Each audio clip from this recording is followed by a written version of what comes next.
it's 4 o'clock for me.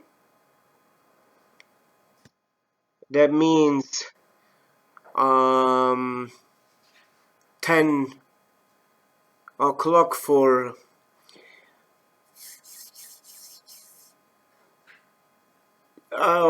Jim. It's just on Facebook. You can go to the live videos, or you can go on my account, Atelier del Legno. Yeah, I think these are the two possibilities.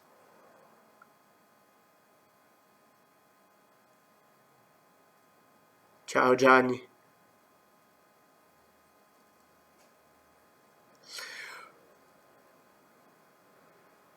So yeah, I see that there is not really much English speaking people now. I hope they will arrive. But however, I will start in English. The Italian version we had 2 days ago, so I start in English, and if I have some comment in Italian, I can reply in Italian. Let's see how it works. Before starting, I would like to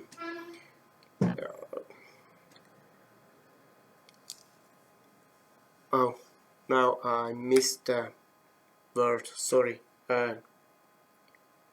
Introduce myself, sorry. For all the Italian friends already knows me, but for my overseas friends, Jim knows me, but the others perhaps only on Facebook. They've seen some of my pieces. So I'm Matt. I'm a professional wood turner. I have my own wood turning school here in Switzerland, in the Italian part of Switzerland, close to the Italian border, quite close to Milan, but still in Switzerland. Originally I come from the German part of Switzerland, so my mother tongue is German, and English is only my third language, so sorry for my English. I hope you understand, and I hope I understand your comments to reply them. What else to say? Oh, let's do like this. You ask and I tell you. I decided to do a ball out of this piece of maple. Why a ball? The ball because everybody does balls. Every wood turner does balls, and everybody has his own kind to do them. I just would like to show you how I do them, and yeah, this is not a wood turning course, of course. It's just a demo, so you can't take this really as a course to learn, but for sure you can learn something. Oh, I hope so. Hi Eddie, nice to have you here too.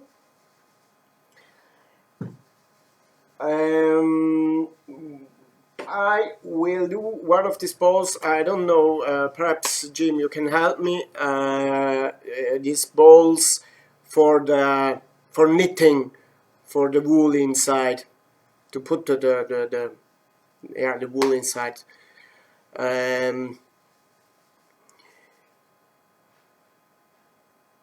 Because I have here some crack, and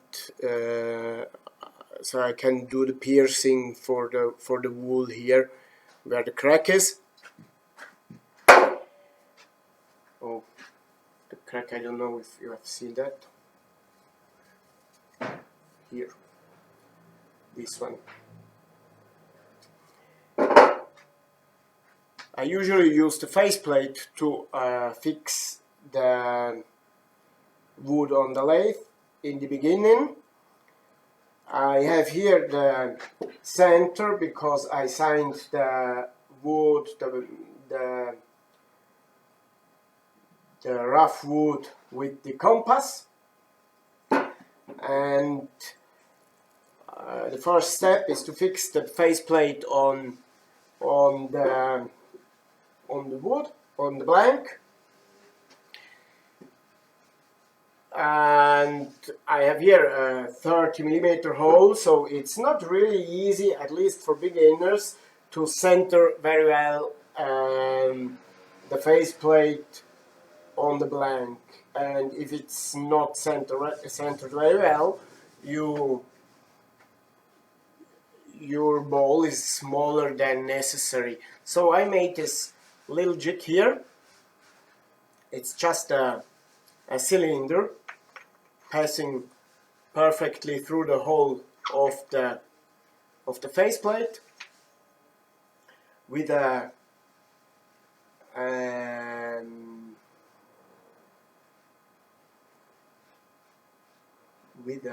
what is that? Well, it's a screw. It's a screw shaped. With this screw I can find the marked center of the blank, and so doing like this, I'm sure that my faceplate is centered perfectly on the blank. Screws.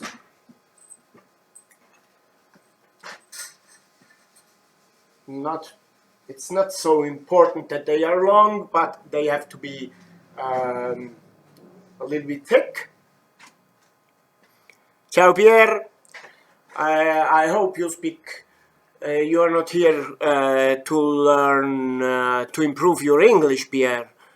I hope you're here to improve your wood turning technique. For the English, it's for sure it's not the right place.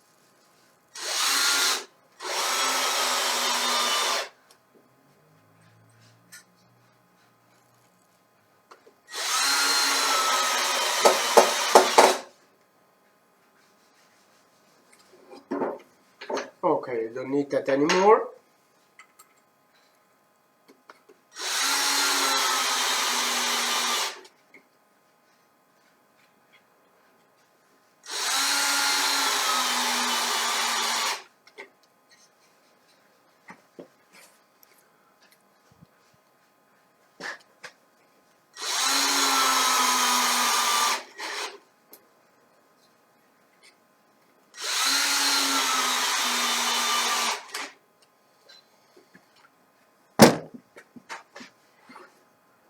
Okay, then I fix it on the lathe.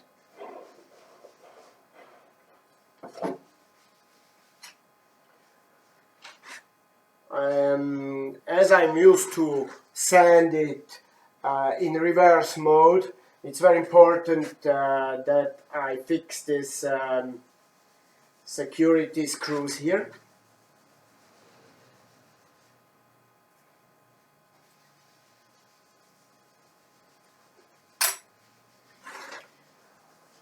Okay, ready to start, but before starting I have a look at the commands. Oh, we're already 14 people watching. Hello, everybody. Yeah, as I told before, if you have comments or questions, please do it. Every 20 seconds I come and have a look to give you possibly some answer about me, about wood turning, about the weather outside. No, perhaps weather is nice. Very nice. It's a very nice spring day, about 24 degrees.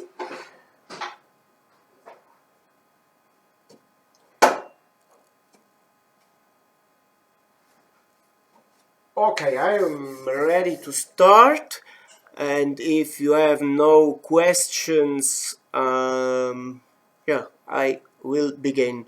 I show you the two gouges I use. Oh, here's the right place to show you the gouges, I think. This is my preferred ball gouge with a Irish grind, I think, with this very long bevel. I love this shape here, but I will also use this. Is the same kind of gouge, the same geometry, but it's grinded less accentuated. You can see that. I don't know if you see that very well. Please tell me. And without this very long fingernail bevel. I'll show you later why the two different shapes.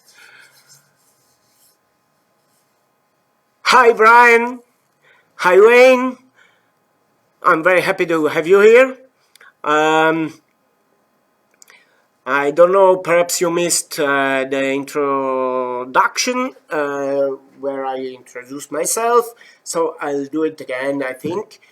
I'm Matthias, I'm a professional wood turner. What does that mean? That means for me, I'm a turner since 84. Now I have here my own wood turning school with 8 lathes, and I try to make my living by turning. Everybody knows that isn't not really easy. So the most important part is teaching, and yeah, with all these troubles with Corona, I hadn't students, I hadn't possibility to teach. So I had a lot of time to watch videos about live streaming, tutorials about live streaming, and I began last week with this new adventure for me. So the quality is not yet really high, and I try to improve this the quality of my live demos. So I'm happy to have the possibilities with a lot of viewers. That's very important for me to improve the quality of my live videos. So if you have also to tell me where I can improve, do it. That's not a problem. at all for me. That's very important for me. Sabino c'è, Stefano c'è, Alessandro c'è, buongiorno a tutti. I hope you speak very well English. No, I hope you understand my English, that's the problem. And I hope you're not here to improve your English. I hope you're here to improve your your wood turning skills, because yeah, to improve your English, for sure this is not the right place. Okay, if there is no question, I will begin. And immediately, I'm sure there is some question. First, usually is about the RPM. And this is a question I won't give you an answer to, because for me the right speed is the speed where you feel well. It's not 800 or 600 or whatever, but it's the speed you... Thank you very much, Brian. The right speed is when you feel well. That can be 600 for you and 800 for me and 1000 for somebody else, but that's the most important thing. And then obviously your lathe hasn't to walk away, but the right speed is the speed you feel well.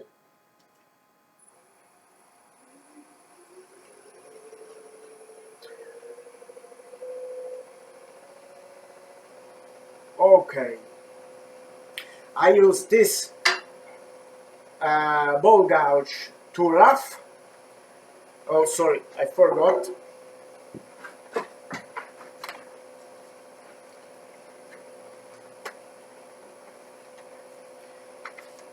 Face shield, I use this Irish grinded ball gouge to rough, and it's sad that I have not yet a second camera. I would like to have a camera from up, so you can see really the shape and you can see the quality of the surface, because I will show you the different cuts with the different gouges to show you how the finish changes. But before doing that, we just rough.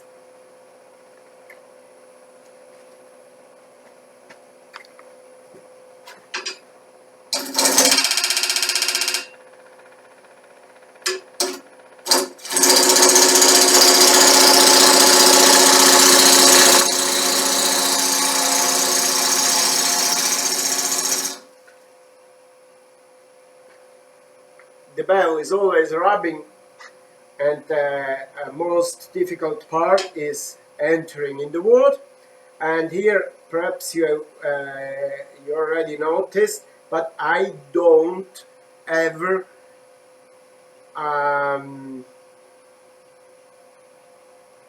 go out. I enter, but I don't exit the wood. I'll show you why.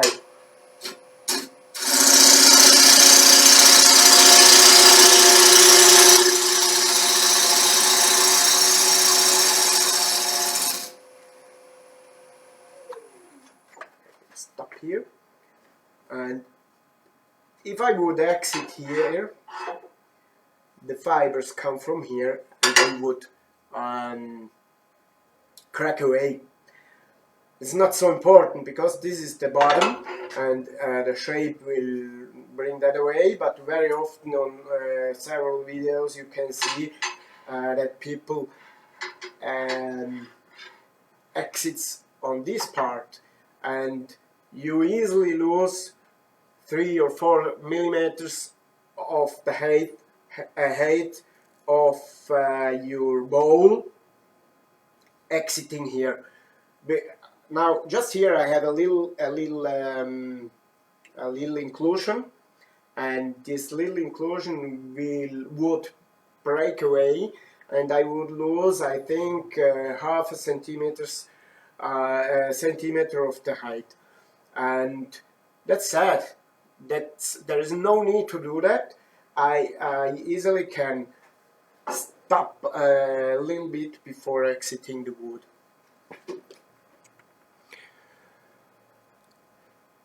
Buongiorno a tutti nuovi. Hi Bill. Okay. So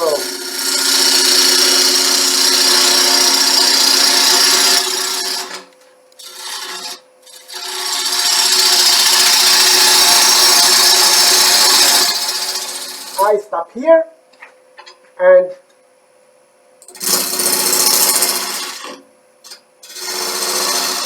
work away the rest from this side.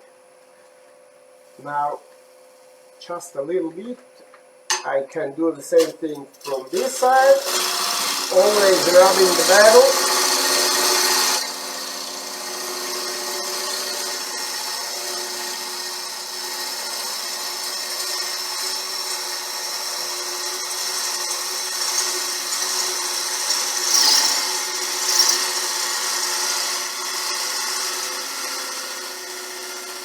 And I stop here, 2 millimeters, and I put them away from this side. Okay, now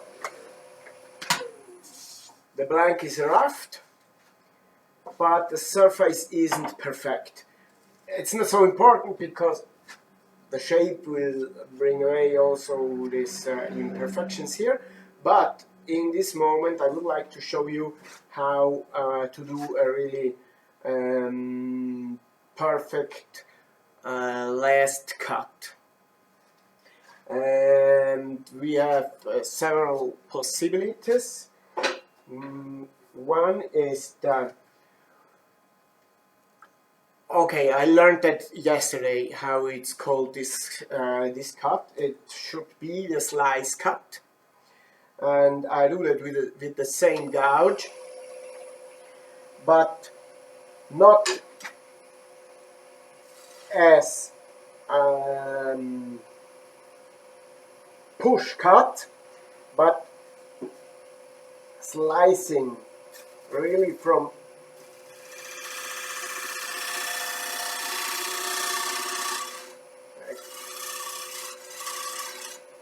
or from this side, same cut. You can see that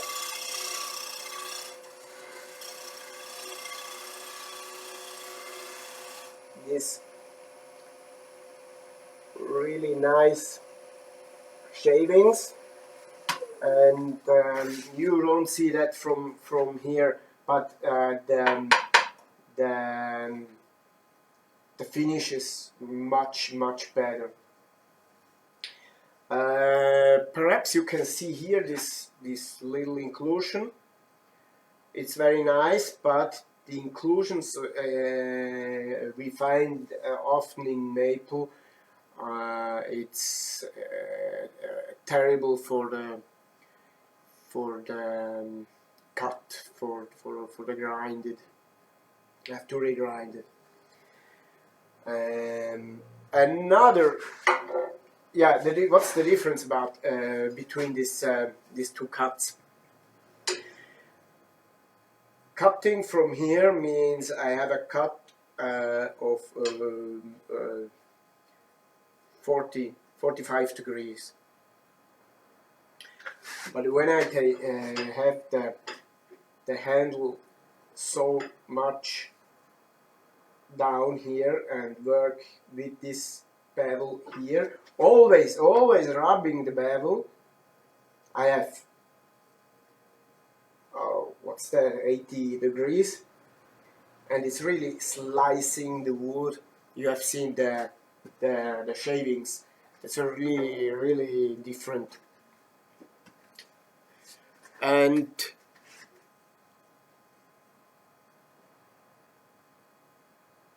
thank you. Thank you, Brian. So now with this grind, I can do the same thing. I can do this cut with 75 degrees about, but with the handle here, always rubbing the bevel. The handle has to be here, and you can see now that the cutting part is always about 75 degrees, the angle, the cutting angle.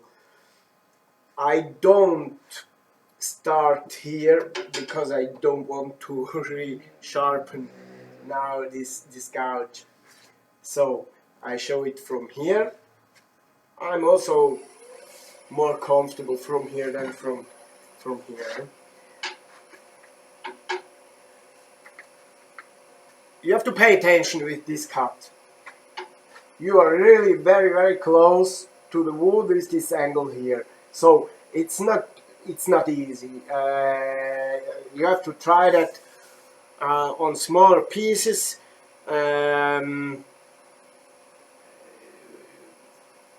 Yeah, you risk a little bit to have a catch.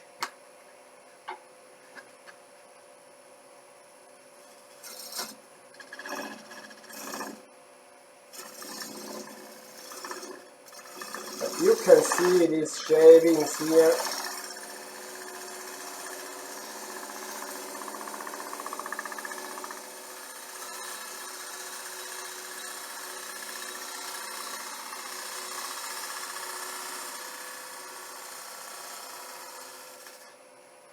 You can see these shavings here. It's a sign of a really good cut. Okay, this was just to show how to try to having always a better cut again. Ciao Edran. Okay, next step is the tenon for the chuck. I use a 75 Nova chuck with the 75 millimeter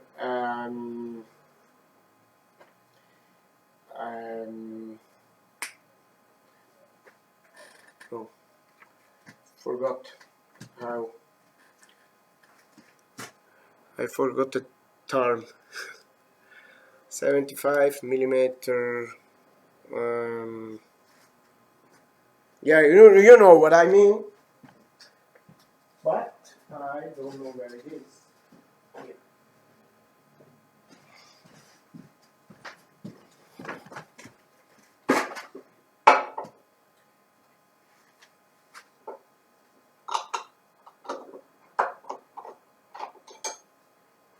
I made this in the morning just to try something new with this colored waxes. Yeah, I will use this chuck here, and I will do a tenon of 61 millimeters. Jones, yeah, thank you, Jim. I know that the best tenon for this jack is 61 millimeters. Why? Because the best solution to chuck is always with the nearly closed jack. Now the jaws are forming a perfect circle.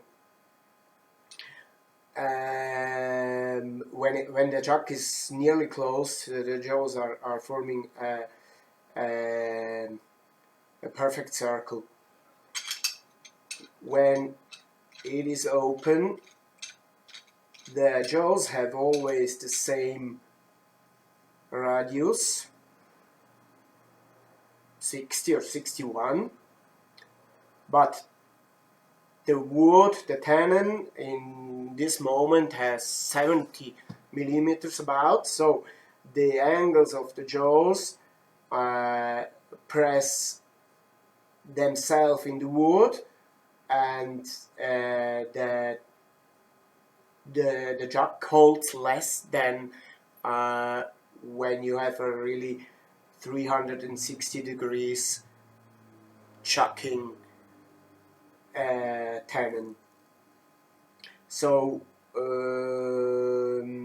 they really shouldn't have to open so much.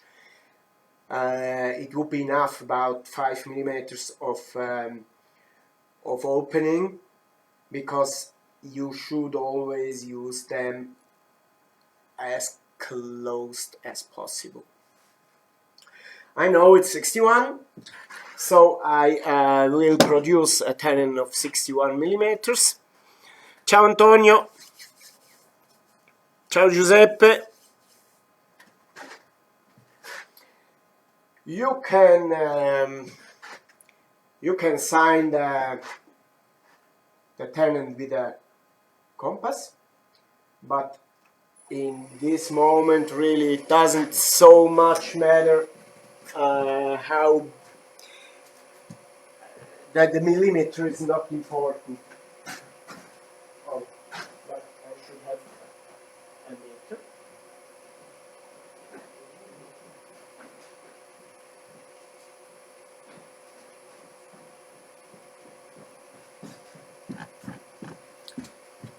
So with a compass you could do a perfect measure, but also like this it works well.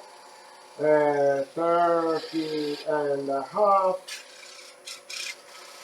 61, a little bit more. Okay, it has not to be so perfect. 61, 61 and a half, it doesn't matter, or 60 and a half, doesn't really matter. Okay, and then really important for me is how you do the tenon. Just let me make a little bit space, always with a push cup,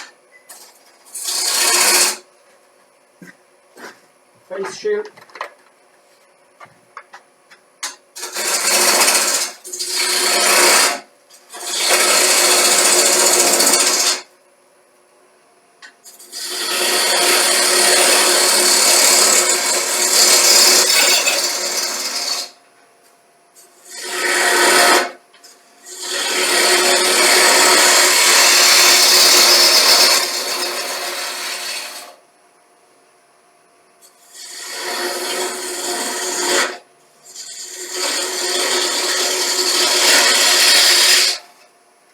I use this smaller gouge with the same kind of grind. It's always the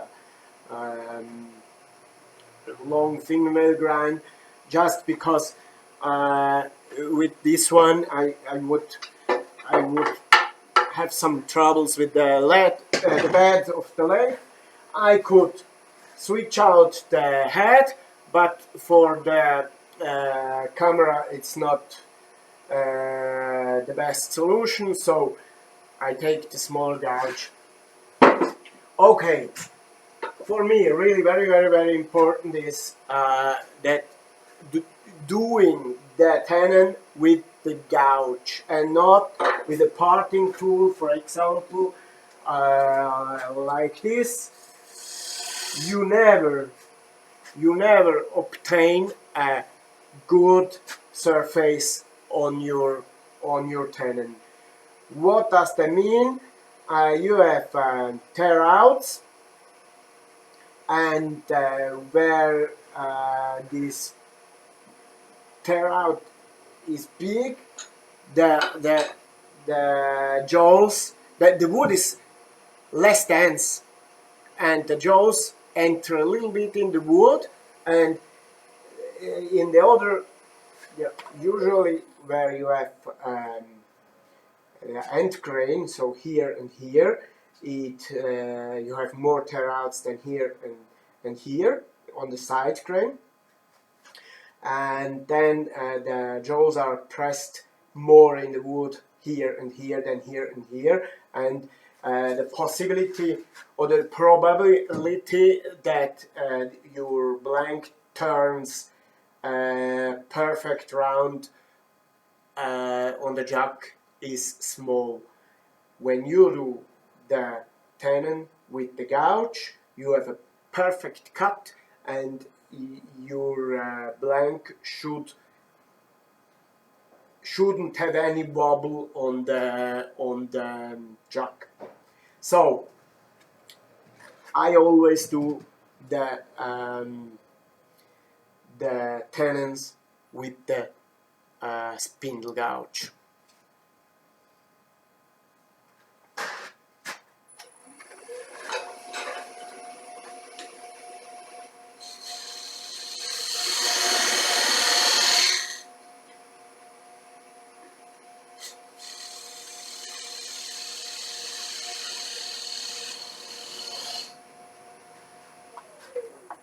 Always rubbing the bevel, slightly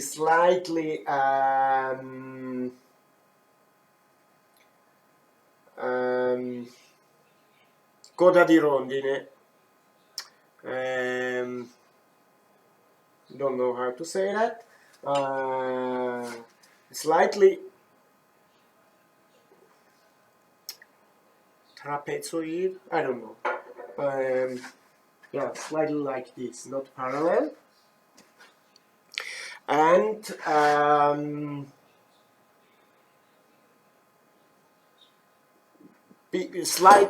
like because we have here a little dent, and this dent has to fit perfectly here in. So if you do it too much like this, the jaws close here, and this tooth here doesn't fit very well here on the bottom of the tenon. So really slightly you have to do that. And then remember to sign always the center of your tenon, because this sign you need this later when you want to remove the tenon. Just a little sign. I too often forget this. Beveled, tapered. Okay, thank you. Tapered, yeah, right. I already heard that, yeah, tapered.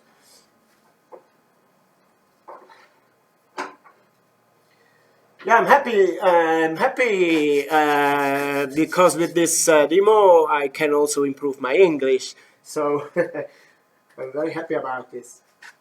And please, when I say something completely wrong, or tell me, no problem. I'm very happy to improve always also my English.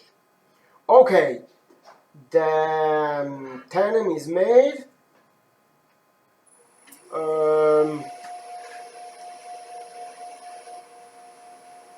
Let's do a nice shape for this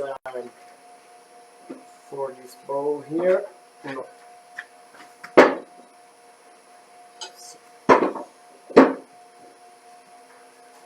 Just here I have to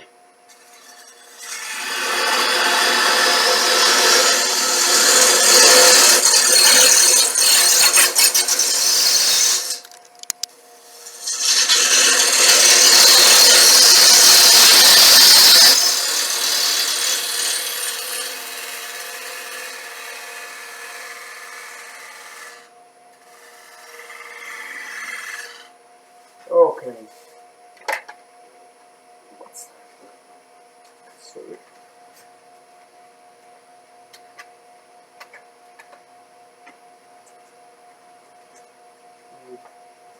Take another one.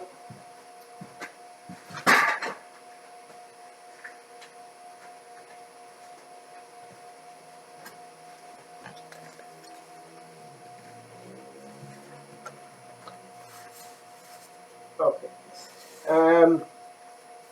The eyes possibly always on the horizon of your bowl, so you can see the shape. And yeah, I very often hear the saying, "Stay out of the fire line." The problem of this is you don't see your shape.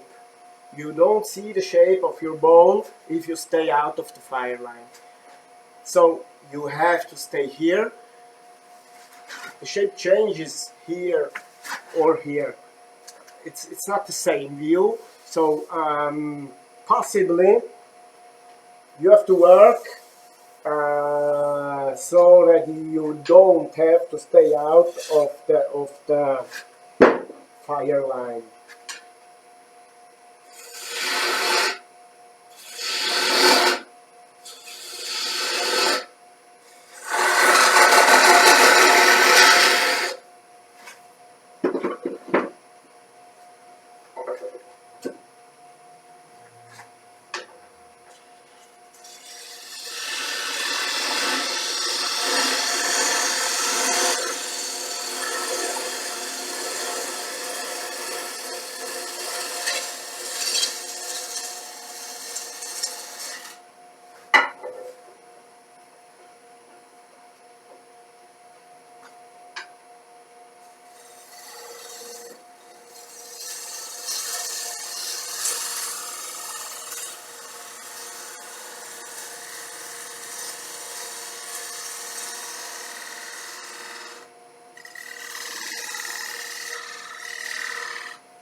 Okay, and now if you are not happy with the finish, and I am not, here I have some tear out, so we can again try the slice cut,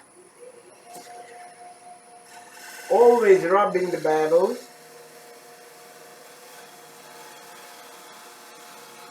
eyes on the horizon.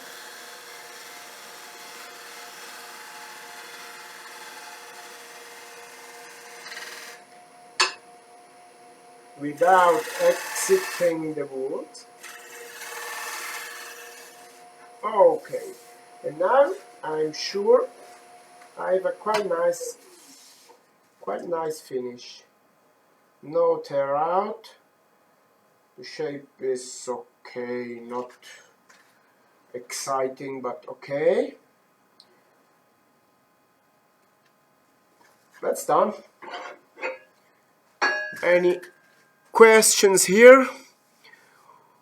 Buongiorno Dario. No questions. So I'll pass to sanding.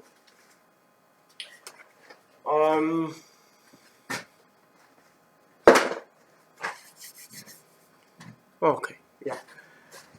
I sand this one. I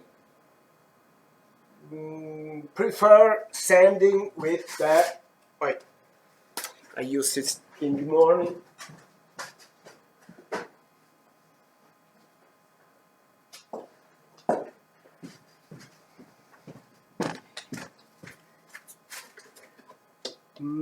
My preferred sander is this one. It's the sanding for lazy people, or I don't know how to say that. You know for sure these sanders here. There are several kinds. This is the Skilton sander. Tim Skilton gave me this one during a demo in Australia, in Adelaide. It is very nice and I love it, but I love more this power sander here. Sorry, Tim. For sanding with the power sander, I start with a 120. That's okay. For sanding with the power sander, I prefer sanding in reverse mode, because power sander doesn't mean you can do what you want. Power sander has a direction, and you should not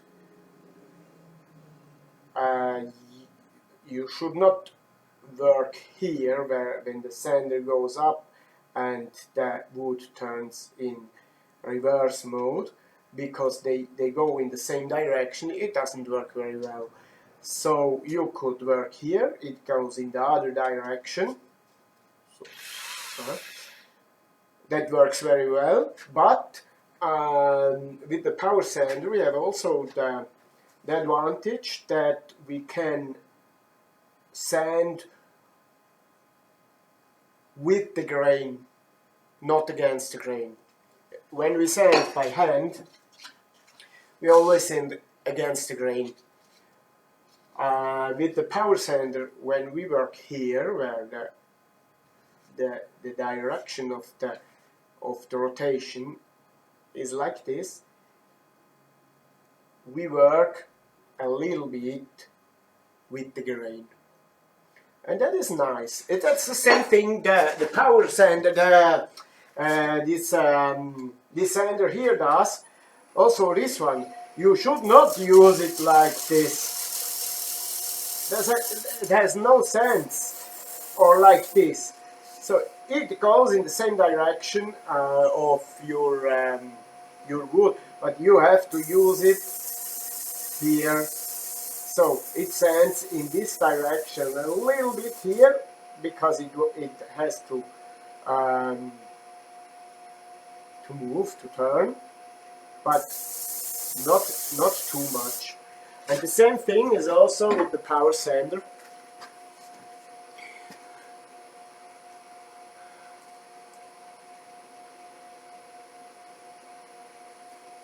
Hi Jim. Another Jim, yeah. Power sander, if you work here where the sander goes in this direction, you have the best result. Now, why do I sand in reverse mode? I do that because if there is some hole or some inclusion or something, it could hook on the sanding paper and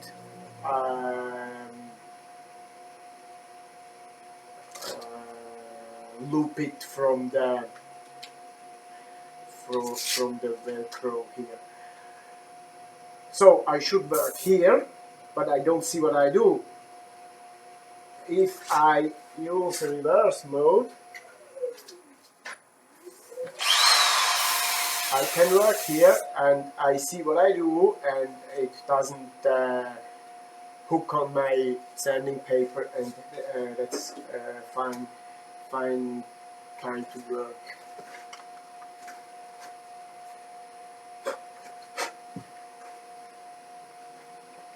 Ciao Giuseppe. Oh, okay.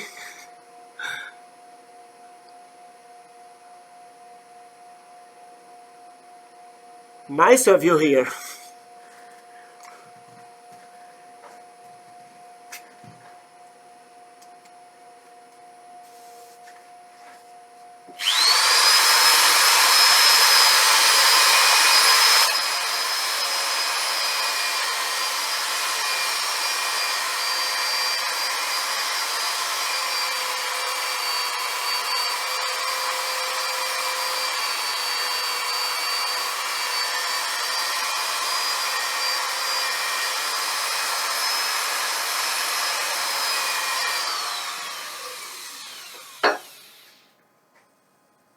Let's check.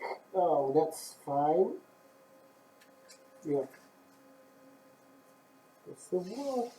Perfect. Yeah, perfect. Okay. The major of your town, but is are you also a wood turner?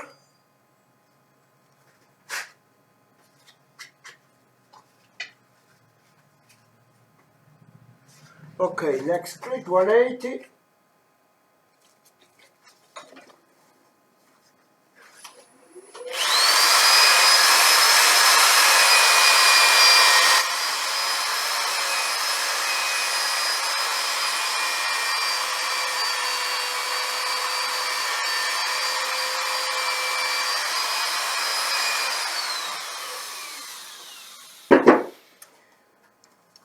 Something about sanding.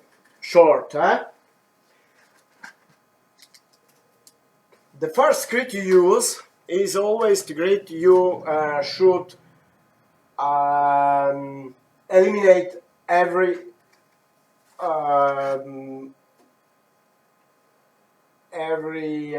tear out, every sign, everything you don't want to have. And all the next grits are only to eliminate the scratches of the other grits.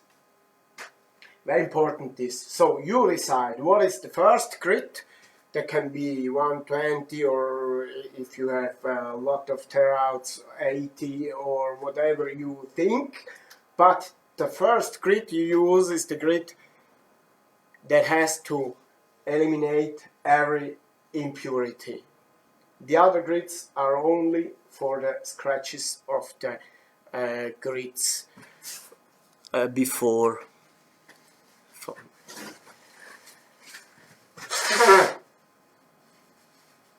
Okay, that was 180, 240.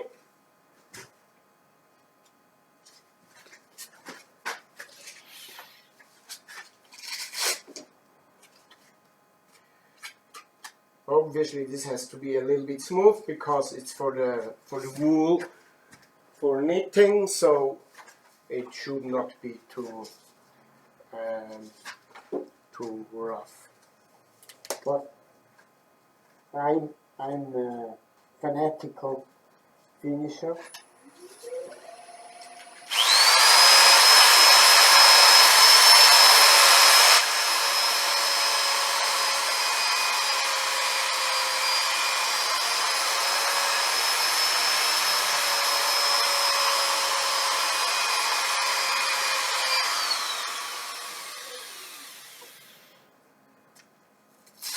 .240 and 320, and that's enough. Also because I'm not here to sand. We don't have a lot of time, so you won't consider.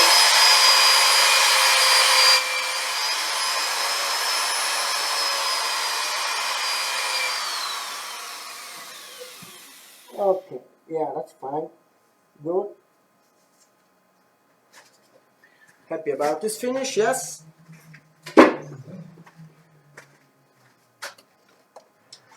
Next step.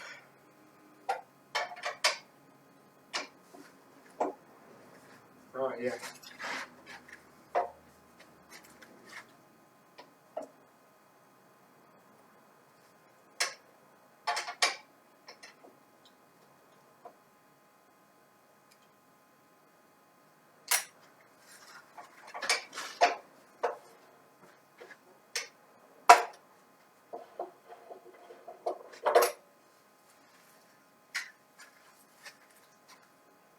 Any questions in the meantime?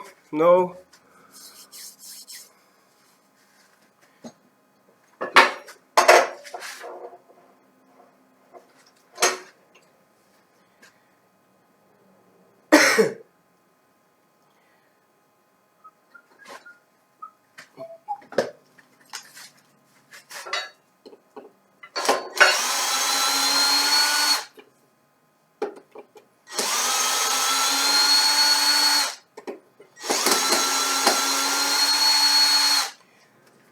these screws here, you should use them only once.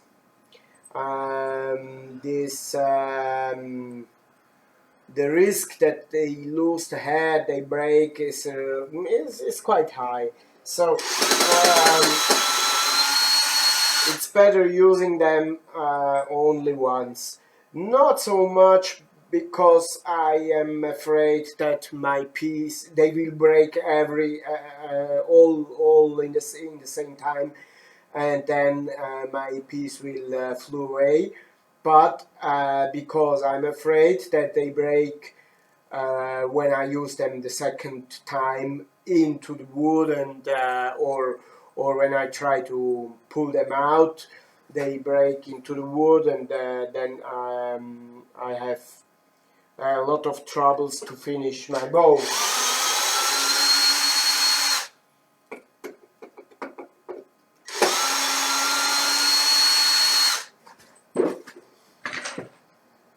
The blank is not extremely dry. It has about 1 year.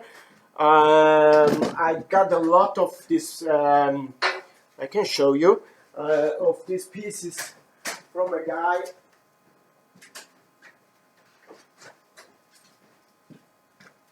He was very excited to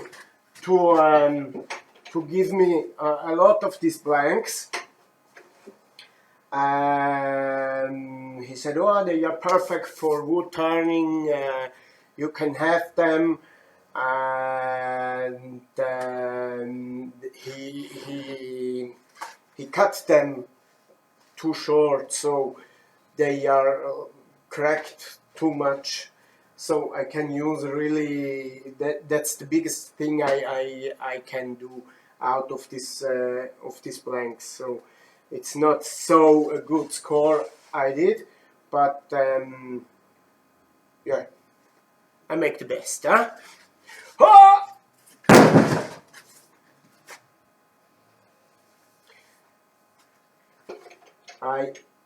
I prepared the blank yesterday, and I was a little bit afraid. We have a very dry weather at the moment, so I was a bit afraid.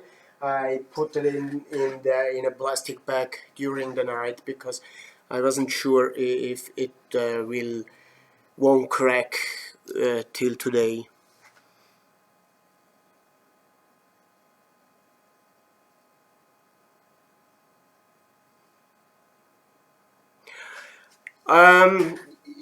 Yeah, I do that sometimes when I have to produce salad bowls.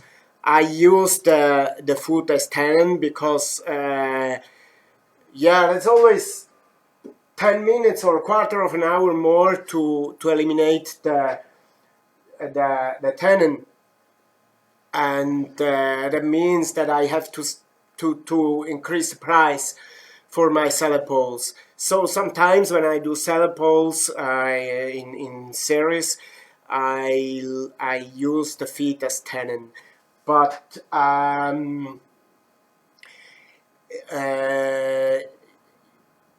if I do decorative stuff, I always eliminate the tannin. This one, it's the last job I have to do on this small bowl, is to turn away the tannin. By the way, I forgot to sign the center. I don't have I think it's a reverse check, or how it's called, with the plastic things to chuck the ball. I don't have that. I have to. Well, I do that usually with a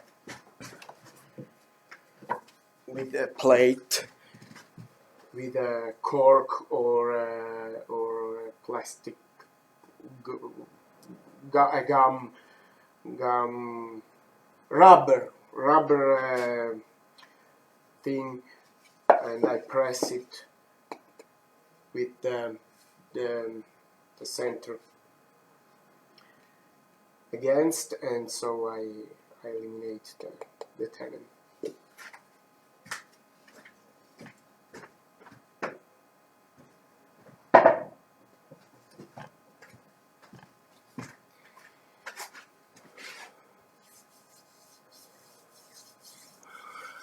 Giuseppe, sì, ci sentiamo dopo per questo, eh?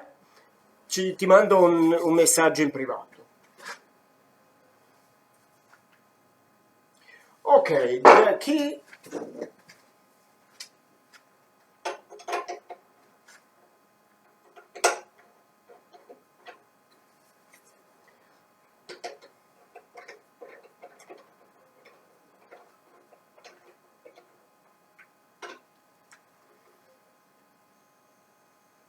So let's have a look. Let's see if I made a good job with the tenon.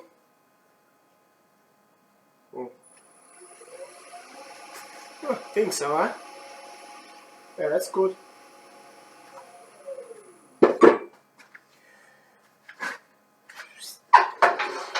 Okay, you can see here this little inclusion. I told you before that it's very bad for the gouges. I have another one here. So I won't use my best gouges for this part here.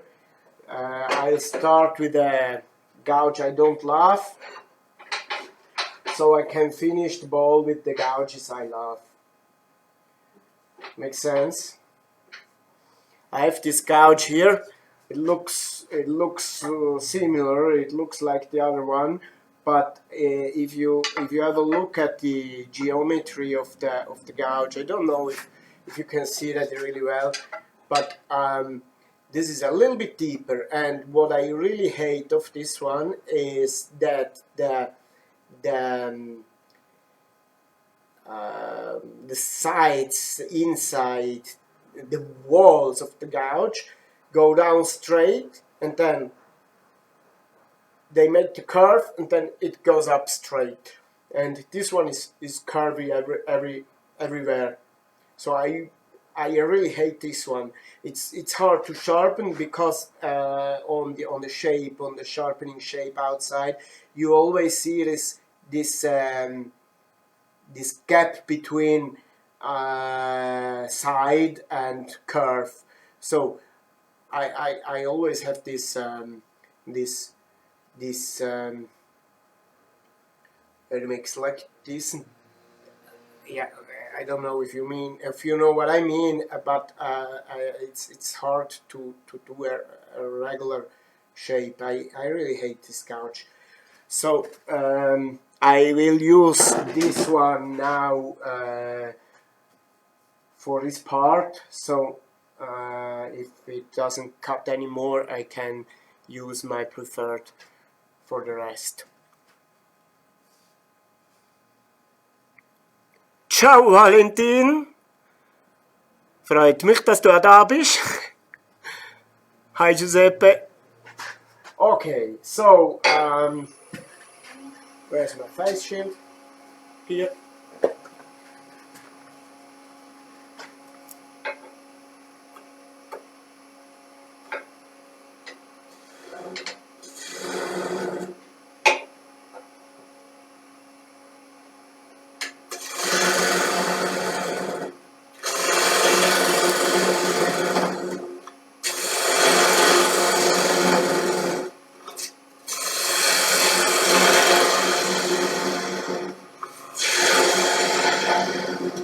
It's also very aggressive. I think I already moved a little bit.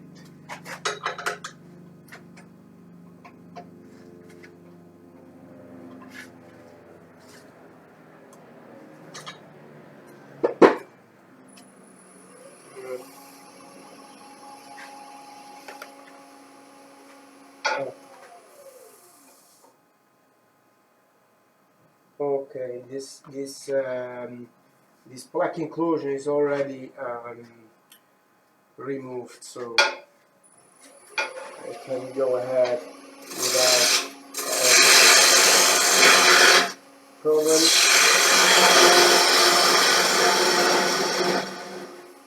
Now I use this one for a while.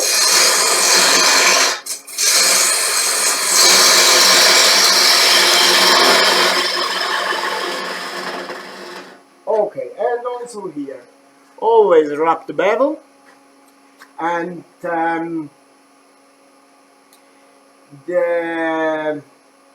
the difficulty is starting. You can, it's not really perfect, so you can straighten a little bit. Okay, so it's easier to start. And then if you have troubles to start, you can start with the bevel rubbing and then move without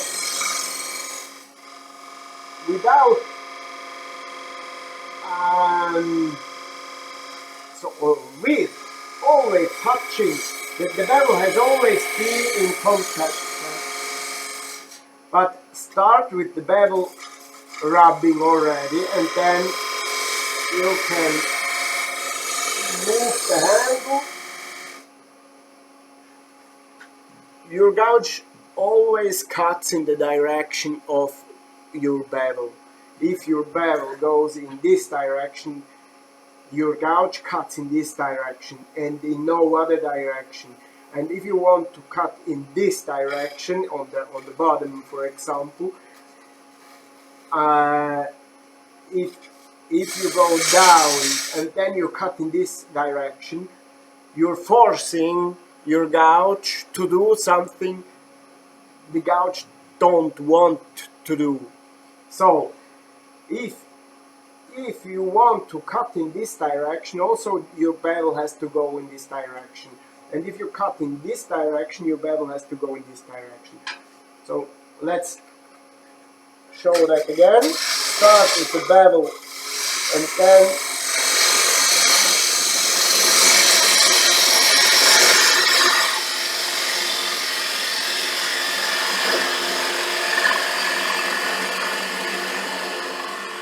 on the bottom you want to go in this direction, so the handle has been here, has to be here, and the bevel has to go straight perpendicular to the axis. And to start, I want to start parallel with this wall here, so also my bevel has to be parallel with this wall. So your handle has to move, it has to do this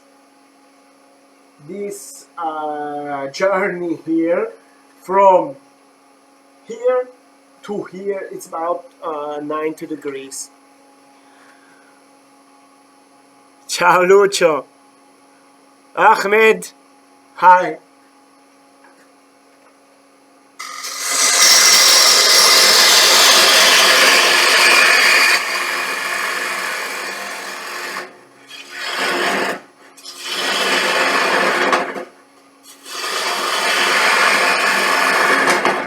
E comunque, and also you can see that, but I always start with bevel rubbing. It's quick. It's just a millisecond there, but I start with bevel rubbing and then I go bevel rubbing. Go. So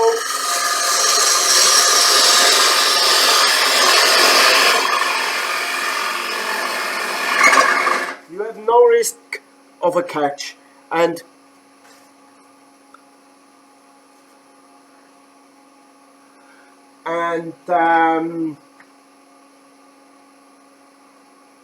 with the bevel rubbing, your gouge is always sustained, so you really don't need this hand, huh?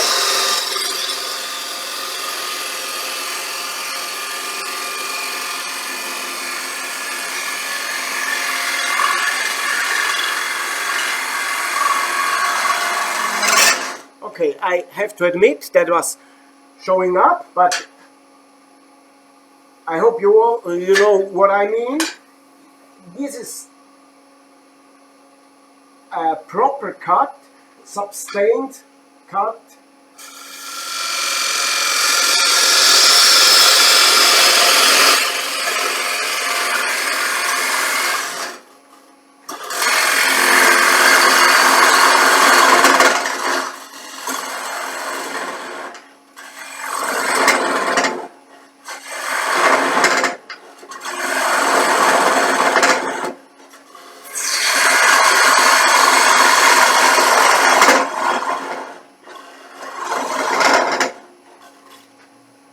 And now I change gouge again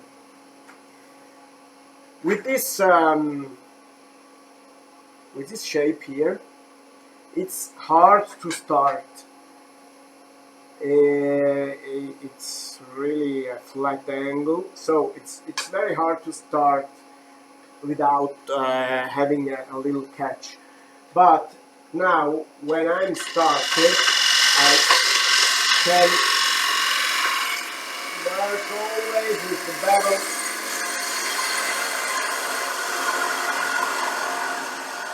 With the bevel rubbing, and I start here. You can see that that's again this little bit dangerous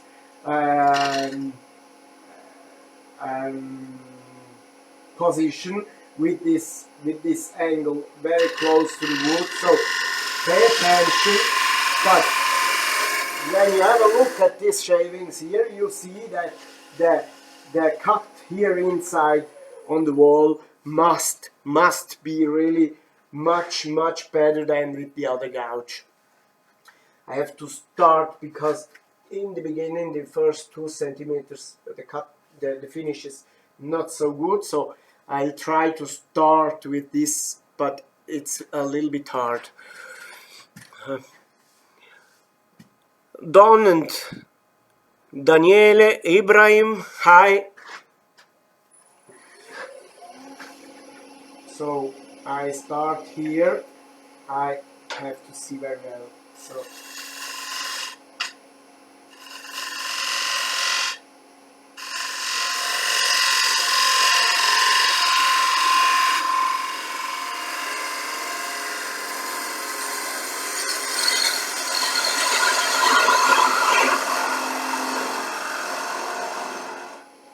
So also on the bottom, the quality of the finish with this gouge is much better, and it's also more comfortable because as I said, you always have to rub the bevel also on the bottom, but in one moment when I would like to make this curve here, the shaft touches my rim and pulls away the bevel from the wood. With this angle here, very flat angle, people always ask me, what is the best angle for my gouge? Sorry people, really I don't know it. I never measured an angle on my gouges. I learned grinding freehand. We didn't have any jig for grinding, so sorry, I really don't know. It's a thing I do by feeling. I don't know. Yeah, I should know that for my students, but this is a thing. Yeah, I should learn.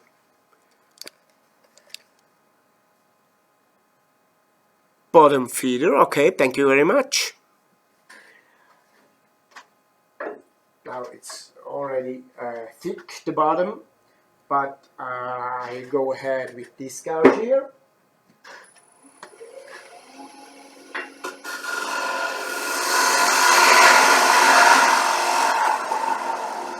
And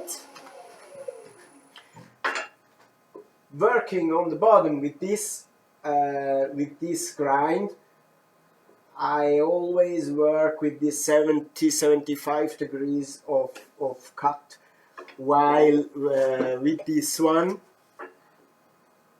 it's like this, so it's 40-45 degrees. That gives a better cut, a better finish.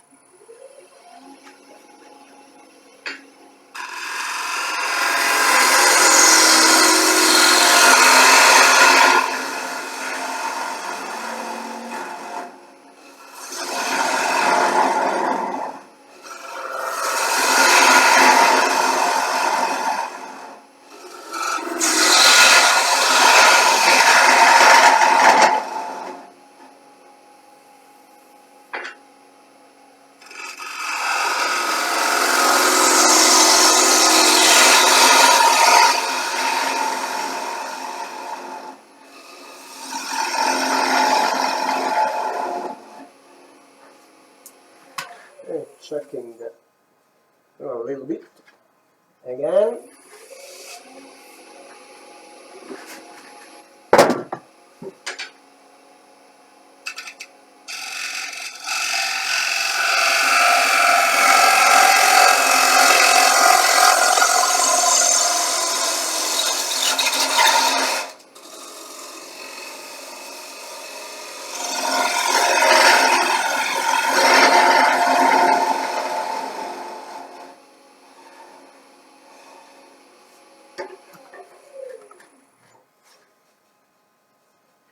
Okay, just a little bit here. This goes a little bit from here. Yeah.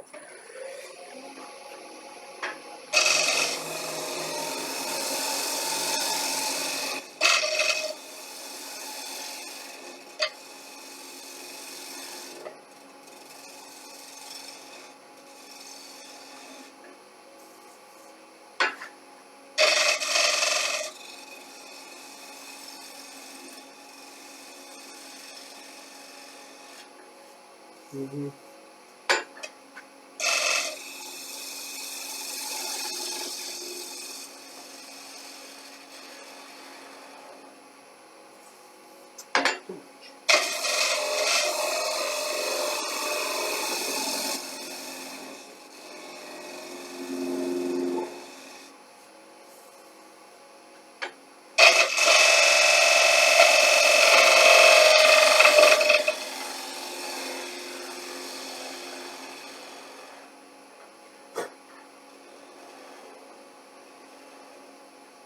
Okay. The rim, a little bit with the small bow gouge. I'm comfortable with this one.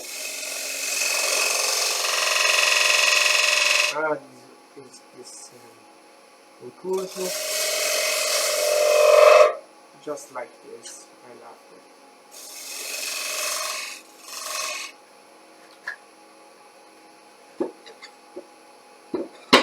Okay,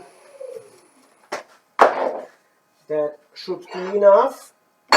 Now I will sand that, not with the power sander because it's not so easy, it's not so comfortable. Ciao Stefano. But before I start sanding, I will have a look if you have some question.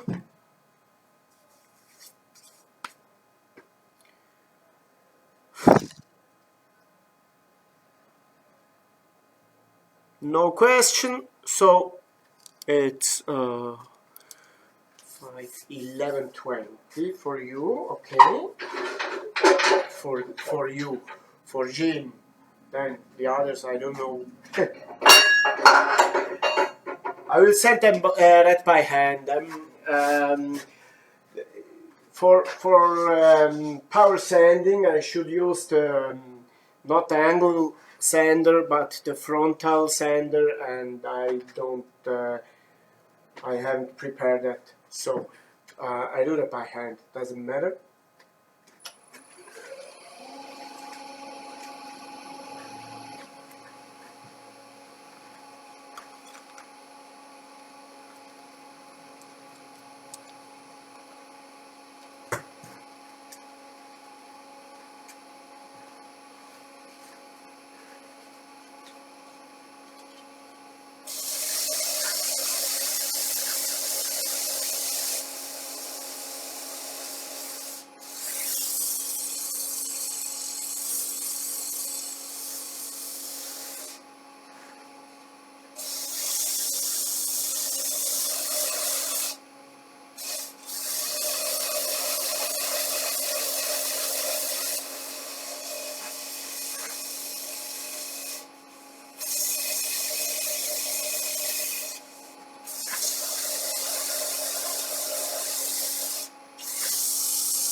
It's not perfect, but close to.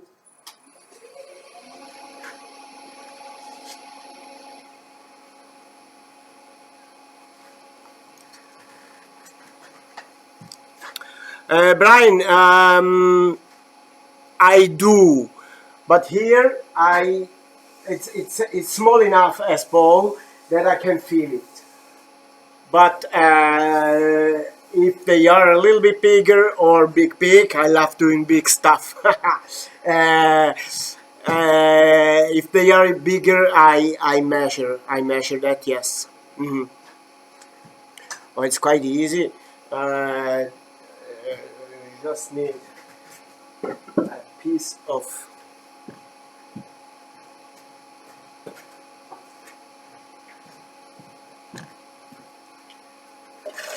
test jacket like this. So yeah, I do that on bigger stuff. If the battery of the camera lasts after I have finished here, I'll show you what I'm working on just now, because I said I love big stuff. This is another one in work in progress. I'm 165, yeah, that's 150 about. So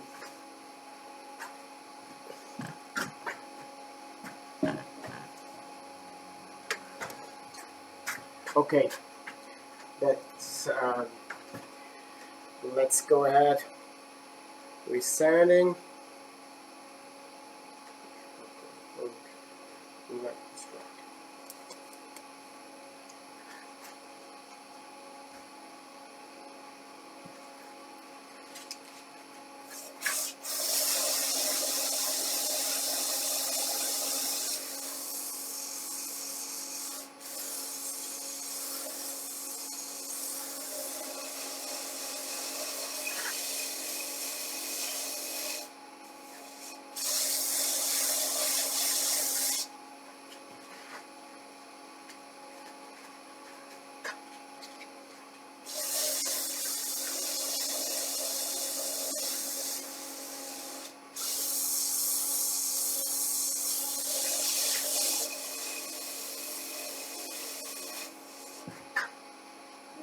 Maybe 240.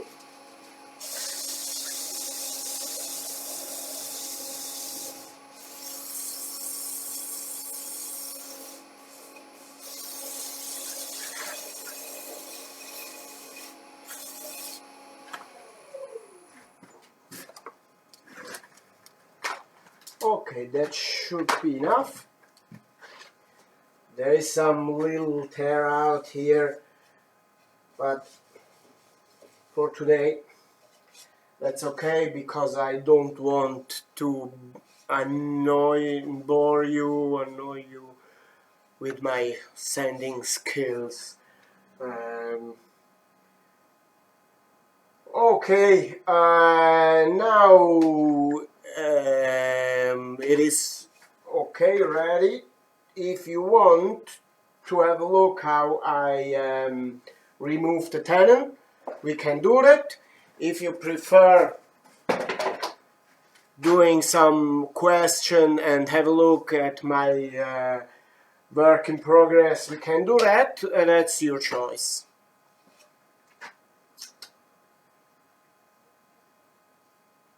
Okay.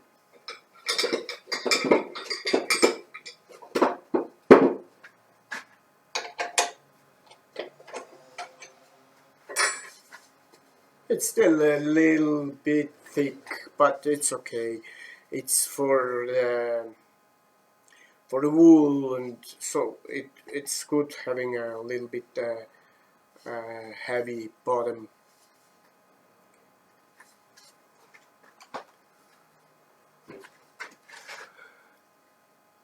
Pietro e Angelo, ciao.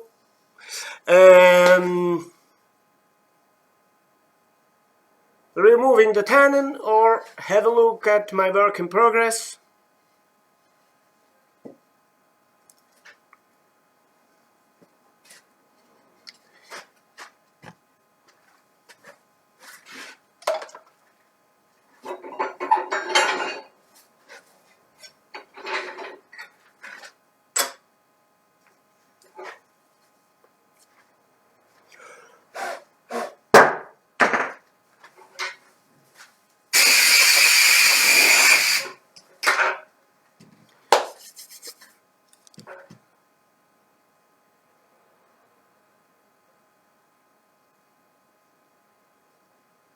I would prefer your real work.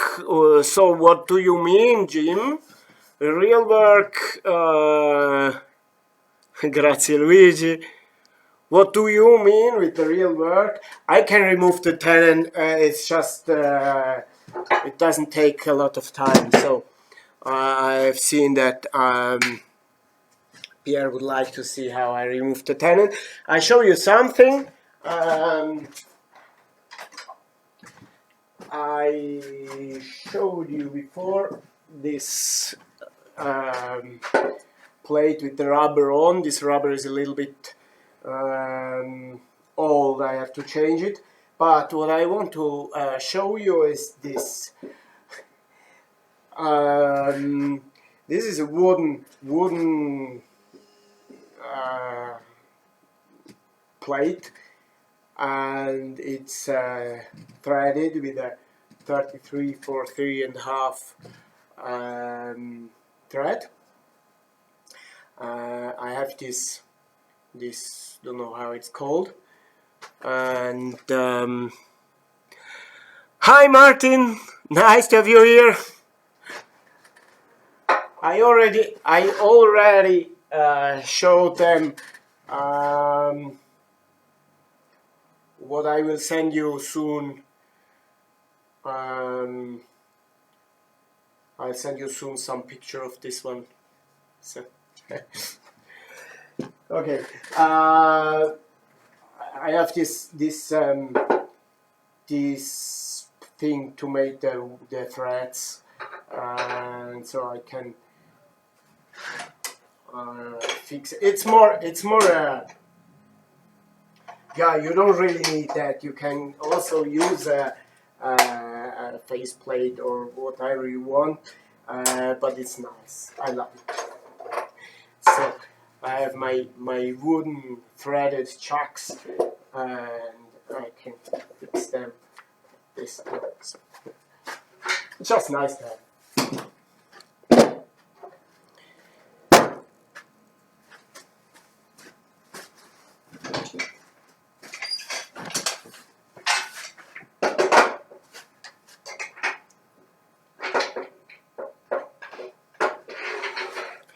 So you remember, we signed the center on the tenon. Thanks. The tap. Okay. So you mean this one for threading is called the tap. Oh, thank you. Thank you. Okay, we signed the center, and now we need it. So we can fix this on my rubber plate, and we already know where is the center, and it turns very well to remove the tenon. Okay.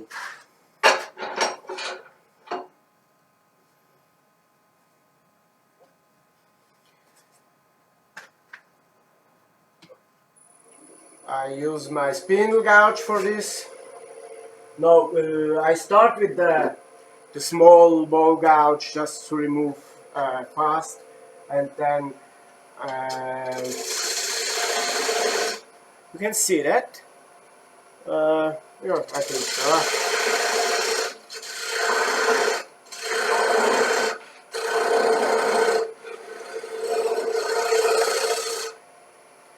Okay, and for the rest, I use my spindle gouge, so I'm a little bit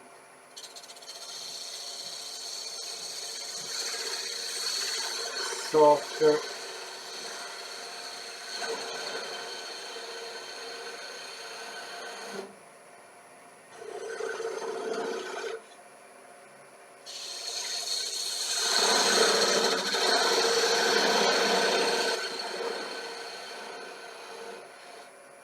Okay, it's already done. It's already done. So I will sand this part and then remove the rest with cutting it away and sanding with a sander. Wow, that's it. Yeah, of course, a vacuum jug would be very nice. I don't have it. It's very nice, but it's also very, very expensive. And yeah, I say with this I can remove the tenon and I spent nothing. So one day when I'm rich, I will buy a vacuum chuck, and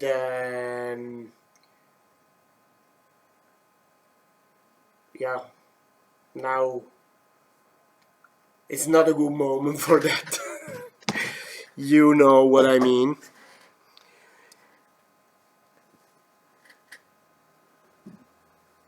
Okay, if you don't have any other questions, I would show you my work in progress. It's a funny piece. I don't know for what. It will be a sculpture. It's not, but yeah, it's just really a piece I do for fun. We have to move all this stuff with the video camera is on a wheeled table. So I'll drive away from here, and you have to close your eyes so you don't need the mess in my shop with ladies on the floor and other horrible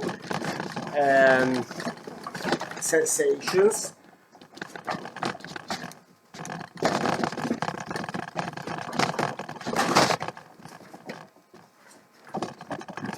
I don't know what you see now, Matti, but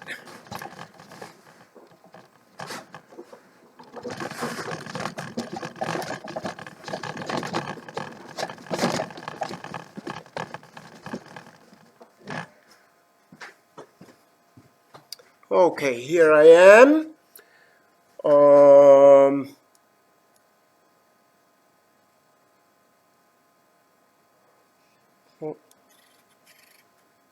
Okay, this is don't know, a kind of donut with weight. A kind of donut.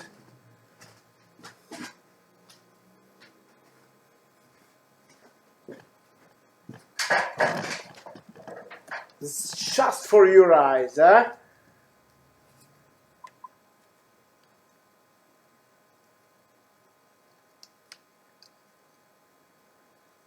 Okay. I hope you can see that. Oh, okay.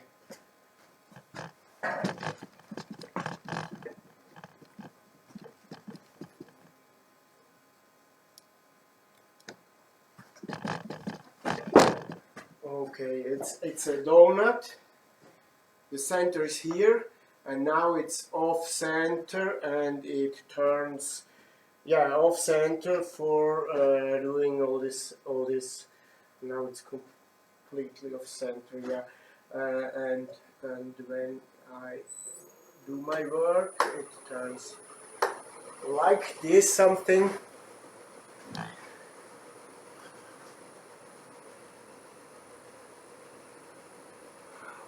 Oh, Martin, this little bit I remove by hand with a with a cutter, or and at the end I sand with my angle sander. I don't know. You don't have seen me sanding, because I know you love these sanders. Um,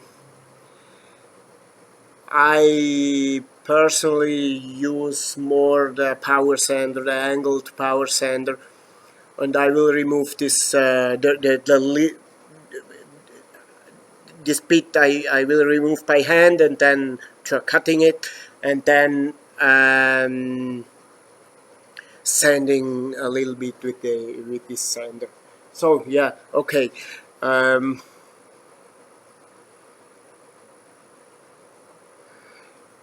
no, that's not insane. That's funny. You know, I love this. Okay, I tell you something about this. Do not simply switch off the lathe when you have stuff like this on, because his own mass will continue to turn, and the lathe is um, uh,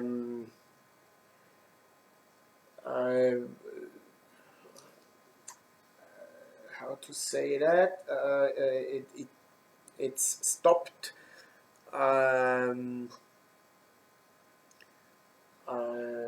Yeah, the inverter does stop the lathe, and so you risk that it will continue to turn and fly away. I know that for experience.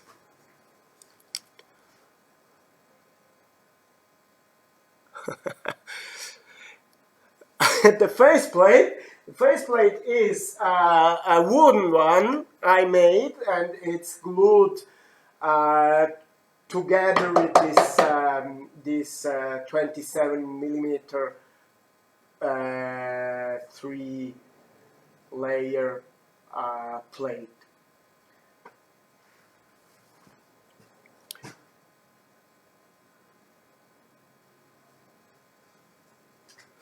I can say.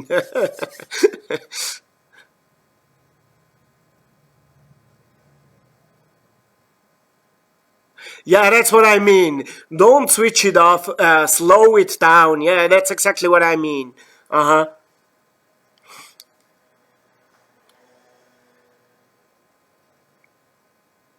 Yeah, I did that once with a bigger one, even bigger one. I made some.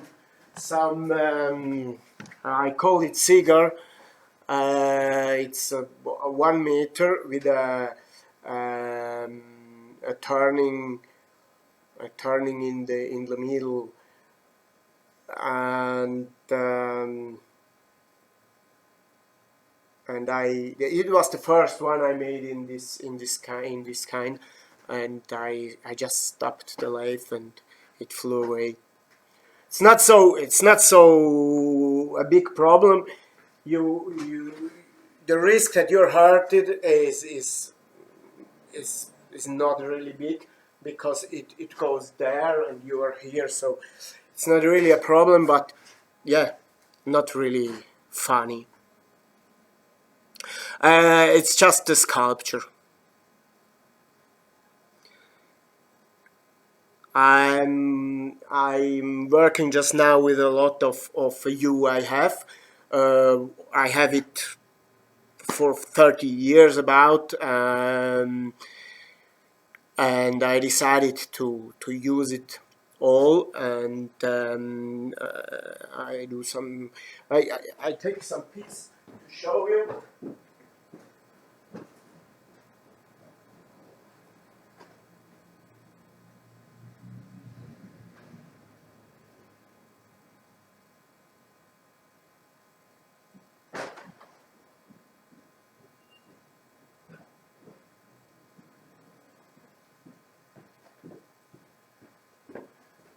This is one of these pieces I made lately.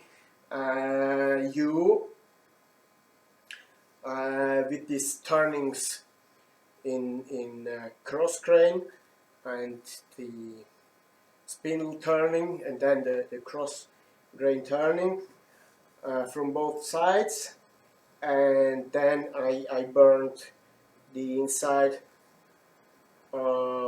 It's just sculptures I'm working on when I have nothing else to do, and without my courses I have nothing else to do. No students in the last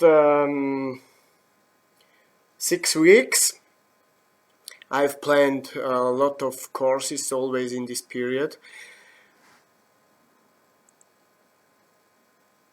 Hi, Rin.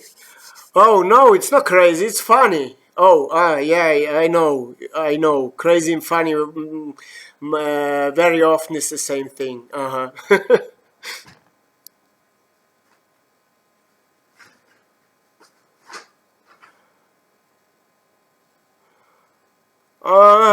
Very interesting question. Wait, I have a lot of this big. Um,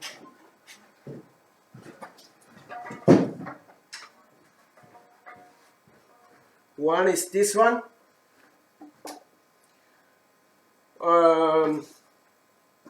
This is for the hole, and then I put one of this rubber things on the wood, and then I screw it down like this. This is one, and this one. This is a very cool one.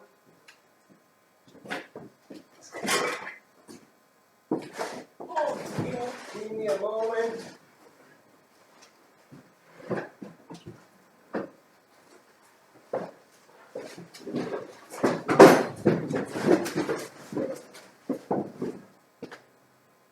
This is for the big stuff.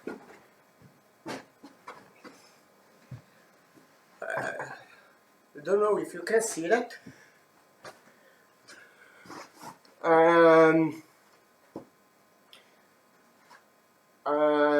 The very interesting thing of this one is that there is a sledge. No, a sledge. Yeah, I think a sledge. This is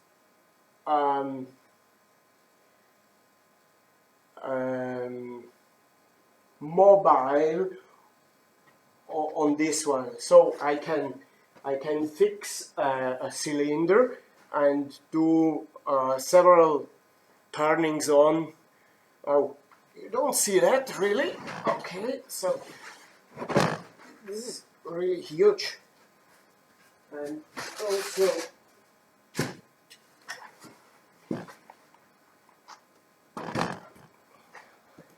now it's better, huh?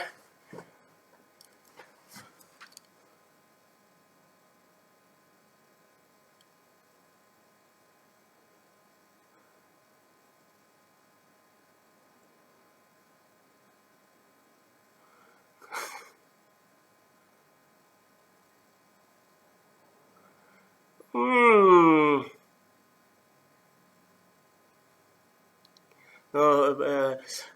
Yeah, Martin, I don't know if you can see now what I mean. I don't know how. It's like a rail, perhaps. It's the right. You know, this part, you can move this is fixed, and you can move this one on this one. So it's always centered. I can remove these screws here, and I can move it on this rail. That's what I mean. And when I work with this one, I can't use the oops. I can't use this. So I bring my other lathe here, and I use the other lathe as um,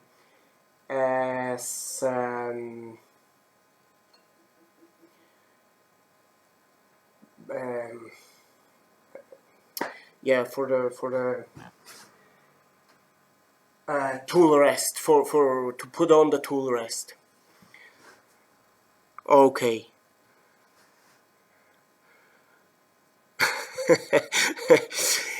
Pierre, you're always welcome. Yeah, you're welcome when you can travel again. When we can travel again. So yeah, that's what I do when I don't have students.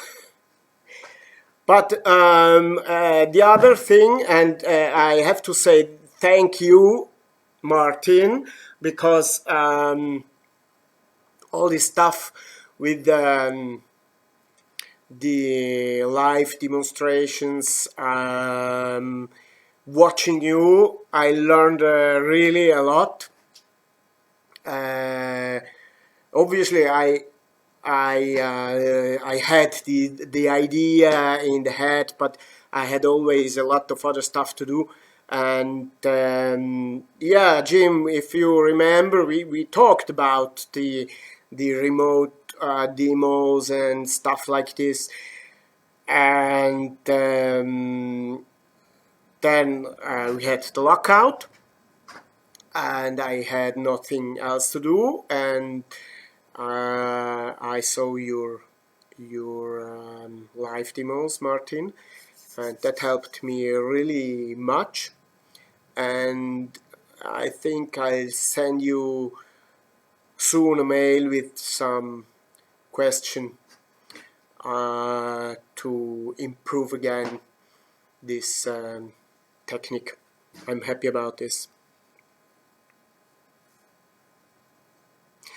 Oh, it's always very, very interesting watching you.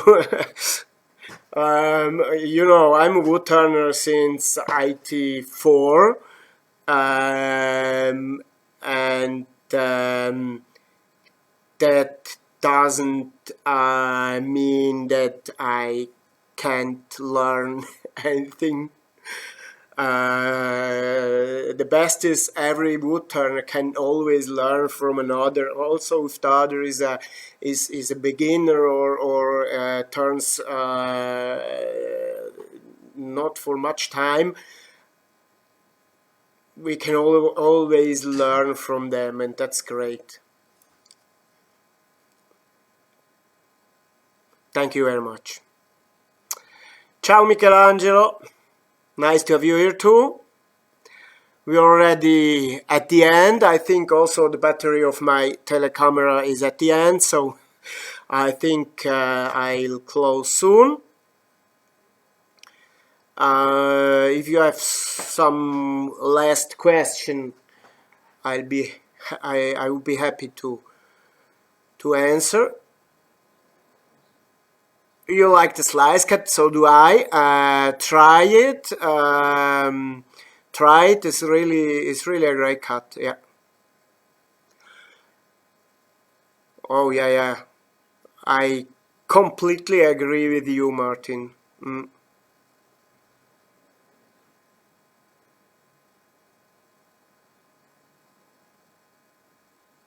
So yeah, see you, Frank. It was nice to have you here, and oh, see you next time. Puoi vedere ancora tutto. Puoi vedere anche tutto, sì. Probabilmente lo metto poi anche su YouTube, se, se mi ricordo come funziona.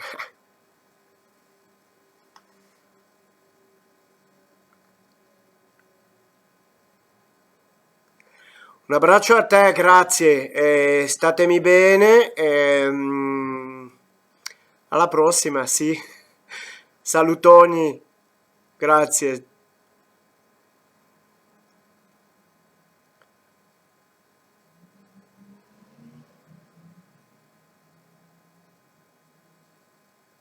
Ciao Rene. Yeah, it's already time to close, so you arrive a little bit late, but happy to have you here. Thank you very much, Shane. And yeah, I hope it will not be the last. I hope that will be a next one soon.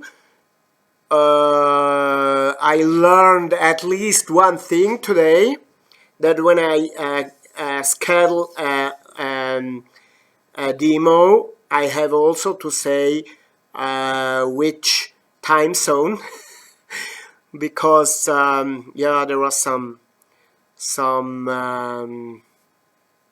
problems with the time zone.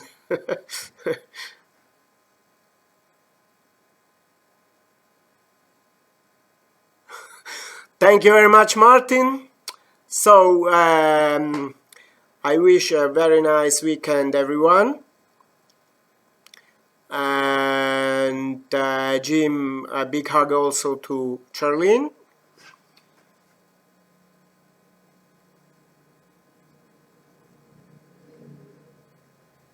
I wait 5 minutes for some last question, and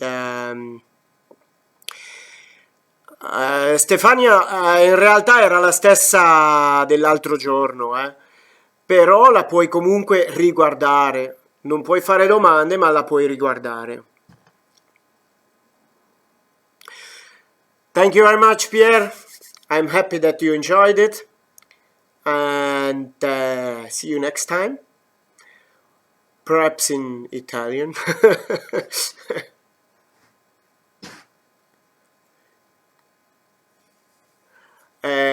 What did I say? That I will close soon. Last questions. Yeah, thank you, Jim. Yeah, we will chat soon. Yeah, thank you very much. Thank you very much for helping me also with um, sharing and with all your nice words when you shared my contact. Thanks a lot.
Ok, allora a sto punto, at this place, at this moment, I don't know, there is already 4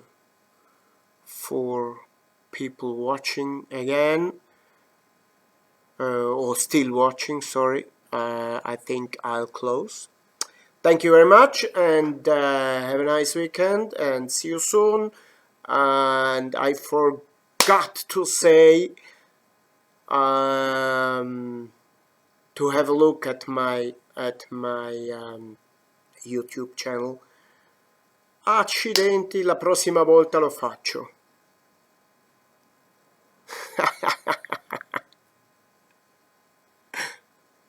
Diego, ci saranno anche prossimamente altre in italiano, eh?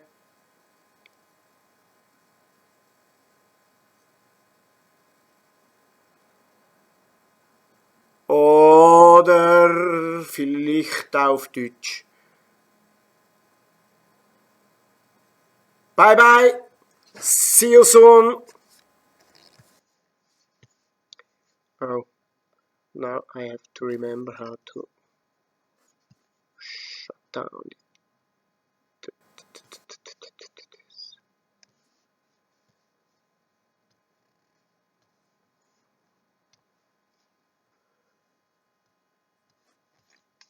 Oh, okay.